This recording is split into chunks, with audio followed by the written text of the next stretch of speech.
As she mentioned, I'm Dr. Jennifer Conti. I am an OBGYN and clinical assistant professor at Stanford University, and also the co-host of the V-Word podcast, which is a podcast that focuses on women's health and destigmatizing issues like this.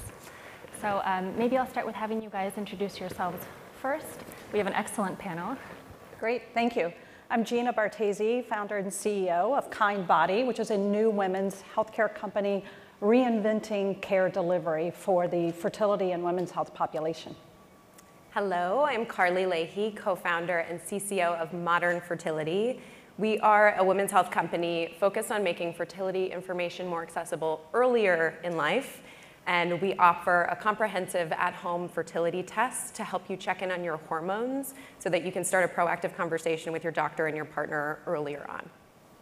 I'm Kate Ryder. I'm the founder and CEO of Maven. So we are revolutionizing access to high-quality care for women and families. We operate the largest women's and family health telehealth network, where we offer access to over 20 different types of providers across clinical, behavioral, and wellness, and that powers our maternity, fertility, and pediatric care programs. And our products, which we sell to employers and health plans, include products for IVF and egg freezing and pregnancy and adoption and surrogacy, new parenthood. And then, fun fact, I was at breakfast this morning, was sitting and talking to someone, and when I started Maven 5 years ago, there were definitely not panels on fertility or women's health. And the best piece of advice I got was to just survive and to build a great product and a great business, because women are truly at the center of the healthcare system. And so here we are. We've raised $42 million to date, and we've helped over 1 million families get access to care. I am so happy you're all here. This is an issue that is important to me both professionally, as I see a lot of women who come into the clinic needing this kind of counseling and service, but also personally. My first daughter, I have 2 daughters. My first daughter was IVF, and that's because I had a condition called PCOS, polycystic ovarian syndrome, that took a long time to diagnose, even though I had, knowledge in this information or in this realm. So it means a lot that we're having this discussion and that we're talking more broadly about how we can benefit women. We heard a few statistics, so I'll just sort of give a few more, and then I wanted to ask a few pointed questions before opening it up to the audience for a few more questions. We do see about 12% of women, currently reproductive age women, having fertility issues right now. And with people deciding to start their families later in life, it's an issue that's not going to get any better, potentially. I think compounding this whole thing is the issue of cost. We have had great advances in science and assisted reproductive technology, IVF, in vitro fertilization, fertility preservation, but all of that comes with a cost. And so IVF, for example, can run you upwards of $25,000, $30,000. If you wanted to do fertility preservation, freezing your eggs, freezing your embryos, when all is said and done, harvesting, freezing, and then eventually utilizing your eggs or embryos, that's also upwards of $20,000. So this is incredibly cost prohibitive for a lot of people, especially people who've spent decades working on the success of their career. What are sort of your thoughts on that? I'll start with Gina. What are your thoughts on that, and how is Kindbody working to sort of address that upstream? Yeah, thanks, Jenny. I think the question is why? Why does it cost $25,000 to $30,000 for an IVF cycle? Why does it cost $10,000, $15,000, $20,000 for an egg freezing cycle? Historically, it's been the case that it's been primarily a cash-paying business, and managed care has not come in to negotiate reimbursement rates. If you look at cash-paying states like California and New York, and you contrast those with Boston, Massachusetts, where there's a heavy mandate, there's 6 IVF cycles mandated by the state. The average reimbursement in the state of Massachusetts is $7,000 for an IVF cycle. And gross margins still at the primary private clinics are in the 50 to 55% range. So if managed care can get costs down and doctors operating efficiently can get their all-in cost down to $3,500, the question is $25,000 on a retail basis the right price for the consumer to pay? At Kindbody, we would argue no. It's cost prohibitive. It should not be. Historically, IVF and egg freezing were for the top 1%. It was who could afford to have a child. We're looking to disrupt that. We'll bring prices down to About 50% of that, both on the egg freezing and the IVF side. You have to do this. This was brought up in the previous panel with investments in technology. Our first acquisition in this space was last summer. We bought our own proprietary EMR. So we think if we can control the clinical and the patient workflow from the very beginning, that we can continue to bring down price. I think the other place you've seen advancement is employers. As the shift moves from some of the payers to the large self-insured employers, employers are now, particularly on this war on talent, competitively offering fertility services both on the IVF, IUI, and egg freezing side. And it's through their help and their support that some of this change is starting to happen. If you look at some of the payers in the IVF space, the policy, the plan design is that you must be trying for 12 months before conception, before you're allowed to take advantage of the fertility benefit. If you are a same-sex couple, you can try for 12 years and not get pregnant. And so again, I think what's happened is the industry is booming. It's growing at 30% CAGR on the egg freezing side and about 15% on the IVF side. And some of the businesses just have not kept up. The payers are, I think, working in the right direction. The employers are leading in this field. But it's a pretty exciting time, and we believe, again, that prices have to come down. You mentioned the technology in the lab. The technology includes genetic screening and vitrification, which have now leveled off success rates.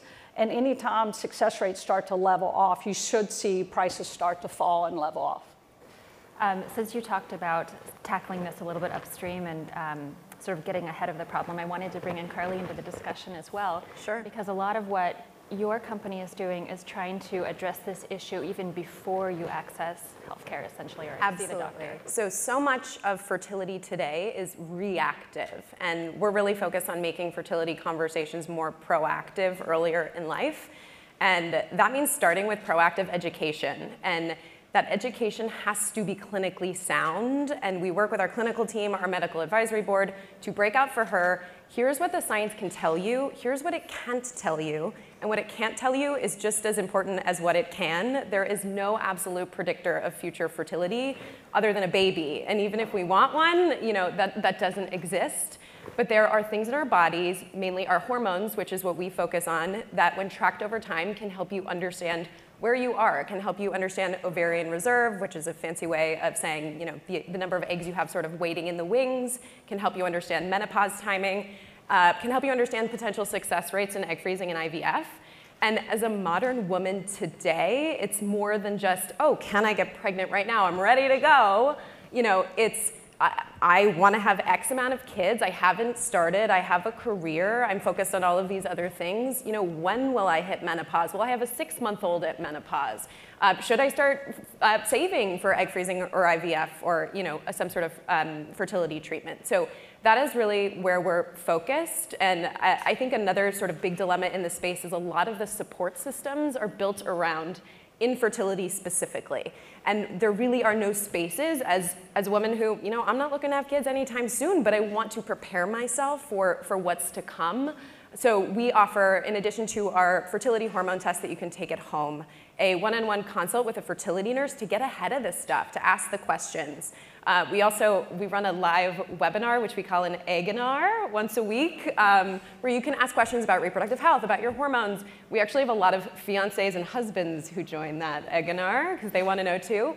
And then we have a modern women community. It's actually on Slack, because that's where women are at work, on Slack. And we talk about everything from reproductive health to getting a raise and our finances. So it's really about starting this dialogue earlier, and the more education we have, the more we can arm ourselves with proactively, the better off we're going to be, and the more control we're going to be able to have over building our families and our future. And I think this is actually a great transition to you, Kate, talking about support. It's not just about accessing this information, but what kind of support is needed in this field. Your company is not just women's health or maternal health, but sort of tackling it from all aspects of care that people might need when they are thinking about their reproductive health. Can you talk a little bit more about that? Sure, yeah. I think one of the things that was oftentimes lost in the discussion is that a typical patient journey can be starting with egg freezing, then maybe you go into IVF, then maybe you get pregnant and then you miscarry, and then you go through IVF again, and then you get pregnant again, and then maybe you get postpartum depression, because 1 out of 5 women suffer from that. And then you have to transition back into work right after this kind of, very intense transformative time in your life in an 18-month period without a lot of support. Which leads to stats like 43% of new moms dropping out of the workforce in the first 52 weeks after having a baby. And so we kind of look at it holistically, and we work with employers and now health plans to kind of think through, okay, what does an IVF management program look like? What does the maternity management program look like in 2019 and beyond? And what we look at is, a lot of times people, they have a lot of different issues when they're going through this. It's not just about the medical procedures. So throughout our programs, we actually see on average 6 to 7 different types of providers booked. In IVF and egg freezing, we'll see, reproductive endocrinologists are our most popular in IVF. Same with, mental health providers that specialize in infertility. 2 negative pregnancy tests after, spending a ton of money is a very depressing thing, obviously, that can really affect your relationship, your job. Fertility nutritionists. So I think that, really what we've seen is there's finally a focus on these more holistic and preventative aspects. And one of the things that's been amazing to see too is what Jared from Qualtrics said yesterday about the O data and the X data. Well, there's been focus on this O data where it's kind of like, oh, we have a maternity management program through our carriers and whatever, pregnant women are fine. And there's been so much focus from our clients and our prospective clients around this X data. And so we just even helped Fortune 50 bank design their fertility benefits because they had so many questions around reimbursement and whatnot around, what do you do about donor eggs and donor sperm, and what happens if, there's new tests coming on the market that insurance isn't yet covering, but you need to know. And so, it's really amazing that people with huge populations are asking these questions and implementing solutions like Maven, and even taking into consideration like, what is the patient experience like? So that's been great. It is. I can't emphasize enough how important this issue is. As a physician, I am continually shocked at my patients' amount of misinformation about the limitations of their own fertility.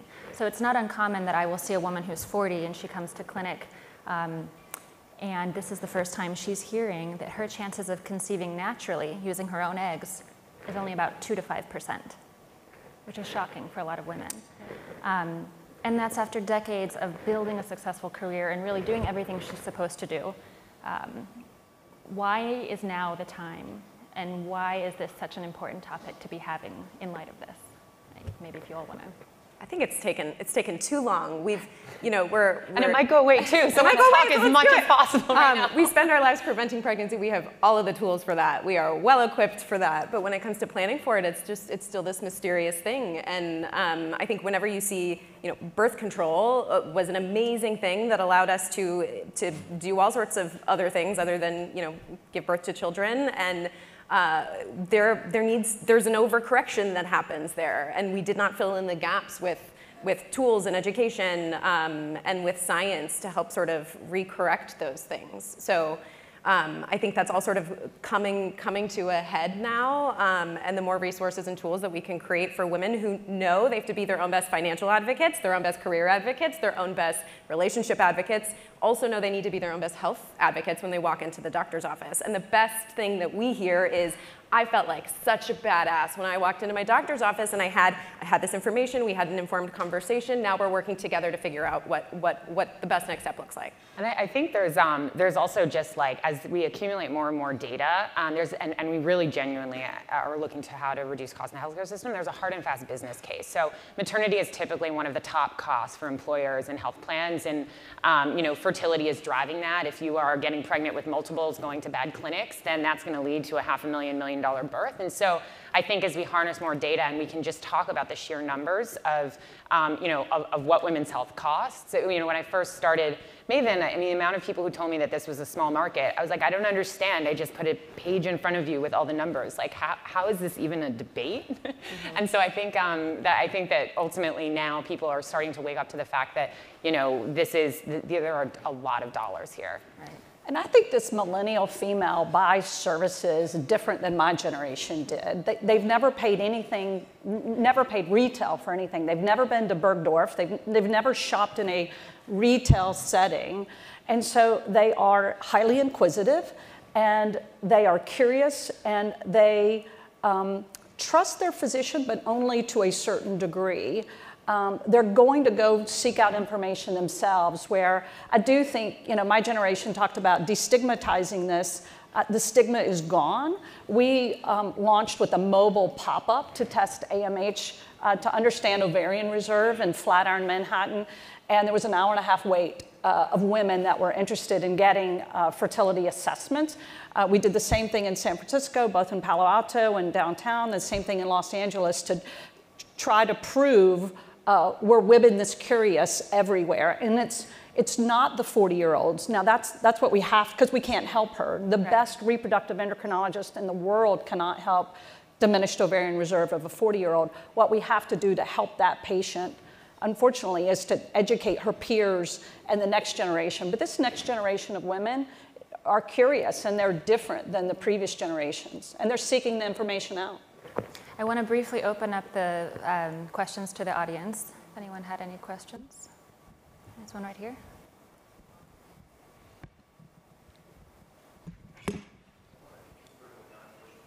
Oh.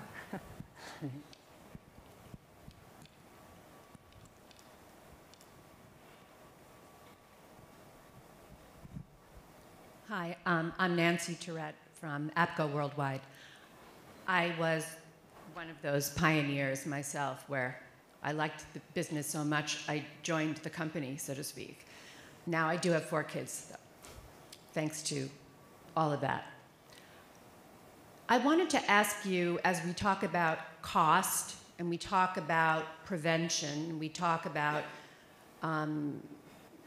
having healthy lives, any thoughts that you have or experiences that you're having right now, or challenges about things like pre-implantation embryo diagnosis, or even manipulation of eggs or sperm before they're put together. There's a lot of science going on right now that goes even further back. It's adjunctive, not exactly what you're talking about, but I bet you have a point of view.